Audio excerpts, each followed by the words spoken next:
नमस्कार मित्रों, rheumatology and arthritis channel के आज के वीडियो में आपका हार्दिक स्वागत है। आज हम जानेंगे ऑस्टियो आर्थराइटिस की बिना ऑपरेशन क्या क्या चिकित्सा, सारवार, ट्रीटमेंट कर सकते हैं। तो चलिए जानते हैं। ऑस्टियो आर्थराइटिस में सबसे पहली चीज़ है वज़न कम करना। वज़न कम करना बहुत ही इम्पोर्टेंट एस्पेक्ट है ट्रीटमेंट का। अगर आपका वज़न 1 किलो भी कम होता है तो भी आपके दर्द में बहुत ज़्यादा फ़ायदा होता है। तो पहली चीज़ है वज़न कम करना। अभी हमारे काफ़ी सारे पेशेंट बोलते हैं कि सर बहुत ज़्यादा हमने सब कर लिया बट वज़न कम नहीं होता है। तो मैं मेरे पेशेंट को 2 ही चीज़ें बोलता हूँ, एक तो है चलना और दूसरी चीज़ है खाने में 2 ही चीज़ ध्यान रखना। एक है अनाज यानी कि गेहूँ और चावल कम खाना और सलाद ज़्यादा खाना। आप भूखे मत रहिए, दिन में कुछ ना कुछ खाते रहिए बट खाने में जो खाना है वो है सलाद। अगर आप दिन में 2-3 बार सलाद खाएँगे या कच्चा खाएँगे तो आपका वेट बहुत ही जल्दी उतरना शुरू होगा। और चलना ज़रूरी है। चलने के लिए हमारे पेशेंट्स बोलते हैं कि सर हम चलते हैं तो दर्द होता है, तो हम हमारे पेशेंट्स को बोलते हैं कि भाई पहला चलना 2 मिनट चलो, 2 मिनट बैठ जाओ, 2 मिनट चलो, 2 मिनट बैठ जाओ। दूसरे हफ्ते से 3 मिनट चलो, 2 मिनट बैठ जाओ। चौथे हफ्ते से 4 मिनट चलो, 2 मिनट बैठ जाओ। तो धीरे धीरे करके चलने का जो टाइम है वो आप बढ़ाते जाइए। तो ये पहली चीज़ हुई मोटापा कम करना और चलना। दूसरी चीज़ है घुटने की एक्सरसाइज करना, क्वाड्रिसेप्स एक्सरसाइज। इसमें अलग अलग किस्म की बहुत सारी एक्सरसाइज होती है। मैं हमारे पेशेंट को सिर्फ एक ही एक्सरसाइज बताता हूँ और वो है पिलो प्रेस एक्सरसाइज। घुटने के नीचे तकिया दबाना है और उसको 10 सेकंड गिनना है, 1 2 3 4 5 6 7 8 9 10 और फिर से उसको दबाना है। तो तकिया दबाना यानी कि पिलो प्रेस एक्सरसाइज दोनों साइड से सुबह शाम 10-10 बार कर सकते हैं। इससे क्वाड्रिसेप्स यानी कि थाई मसल स्ट्रांग होते हैं, उससे ऊपर की हड्डी खींच के रखते हैं, तो दोनों हड्डियाँ दोनों बोन्स एक दूसरे के साथ कम घिसते हैं, तो इससे भी हमें 20-30% फ़ायदा होता है। तीसरी चीज़ है मालिश। आयुर्वेद बोलता है कि जहाँ पे भी घिसन होती है वहाँ पे वायु यानी कि वात भर जाता है। अगर आप वहाँ पे मालिश करते हैं तो वायु वहाँ से बाहर निकल जाता है।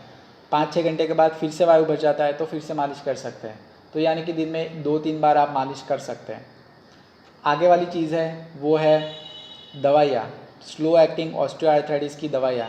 ऐसी दवाइयाँ कि जो जड़ी बूटी जैसे होते हैं, जो कि फार्मास्यूटिकल्स में नहीं आती है, न्यूट्रास्यूटिकल्स में आती है, ओवर द काउंटर भी बिना डॉक्टर के प्रिस्क्रिप्शन भी मिल जाती है, जिसके अंदर 3 मॉलिक्यूल्स है जिसके ट्रायल हो रखे हैं, जैसे कि ग्लूकोसामाइन, कॉन्ड्रोटिन और डायसरिन। बट आजकल मार्केट में बहुत सारे प्लांट बेस्ड मॉलिक्यूल्स भी इसके साथ जोड़ के वो लोग नए नए कॉम्बिनेशन बनाते हैं, जिसके अंदर रोज़ हिप, डेविल्स क्लो, करक्यूमिन, हल्दी में से जो निकलता है करक्यूमिन, तो ये सारी चीज़ें का मिला के ये लोग नया मॉलिक्यूल या नई दवाई बनाते हैं। तो ये सारी चीज़ें भी कार्टिलेज बनाने का काम करती हैं। उसके बाद जो एक मेडिसिन है वो है नर्व्स की मेडिसिन। मेरा खुद का मानना है कि जब भी 2 हड्डियाँ घिसती है तो आजू बाजू की नसें एक्टिवेट हो जाती है और उससे भी दर्द होता है। तो प्रीगाबालिन, गाबापेंटिन, नॉरट्रिप्टिलिन, एमिट्रिप्टिलिन जो भी नसों की दवाइयाँ हैं उससे भी दर्द में काफ़ी फ़र्क पड़ता है। नसों की दवाइयाँ पेन किलर नहीं होती है, इसको लंबे टाइम तक लेने से भी कोई साइड इफ़ेक्ट होती नहीं है, तो ये आप ले सकते हैं। नेक्स्ट चीज़ है इंजेक्शंस। इंजेक्शन में 3 किस्म के इंजेक्शंस है। इसमें सबसे पहला है स्टीरॉयड का सिंपल सा इंजेक्शन। ऑस्टियोआर्थराइटिस में स्टीरॉयड का इंजेक्शन ज़्यादा काम करता नहीं है, बट अगर ऑस्टियोआर्थराइटिस में किसी को बेकर सिस्ट यानी पानी का बुलबुला पीछे की साइड हो गया है तो उसको सुखाने के लिए मारना पड़ता है। दूसरा है हाइलुरोनिक एसिड का इंजेक्शन।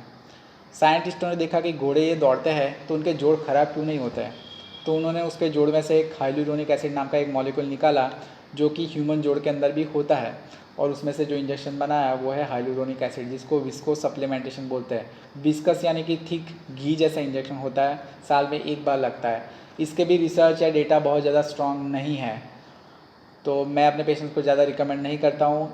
अमेरिकन या यूरोपियन गाइडलाइंस भी अभी उसको मना कर दिए है कि नहीं लेना चाहिए, बट अगर किसी को इच्छा है ट्राई करना है तो ट्राई कर सकता है। बट मेरे मानना है कि शुरू के दिनों में ही ये काम करता है, सेकंड स्टेज थर्ड स्टेज के बाद वो ज़्यादा काम करता नहीं है। और लास्ट है PRP, प्लेटलेट रिच प्लाज्मा। दर्दी के ब्लड में से प्लाज्मा बाहर निकालते हैं और वही जॉइंट के अंदर डालते हैं। इसकी 5-6 साइकिल कराओ तो इससे भी थोड़ा बहुत कार्टिलेज बनने का काम होता है। और इसके बाद जो लास्ट ट्रीटमेंट ऑप्शन है वो है ऑपरेशंस। ऑपरेशन में भी अलग अलग किस्म के ऑपरेशन आ गए हैं, बट अगर ऑपरेशन नहीं कराना है तो हमने अभी तक जो भी डिस्कस किया वो सारी चीज़ें आप ट्राई करके देख सकते हैं। इन सब में से भी सबसे इम्पोर्टेंट चीज़ है चलना। अगर कितना भी दर्द हो, अगर पेशेंट चलता रहता है तो वो आगे चलता रहेगा। हमारे पेशेंट्स का ये हमेशा प्रश्न होता है कि सर घुटने घिसे हुए हैं, ज़्यादा चलेंगे तो ज़्यादा नहीं घिस जाएंगे। बट मेरा एक एग्जांपल देता हूँ मैं कि अगर गाड़ी कितनी भी पुरानी हो, अगर आप चलाते रहते हो तो वो चलती रहती है। जिस दिन आपने गाड़ी बंद करके रख दी, 3 महीने के बाद चालू करने गए तो वो शुरू होगी नहीं।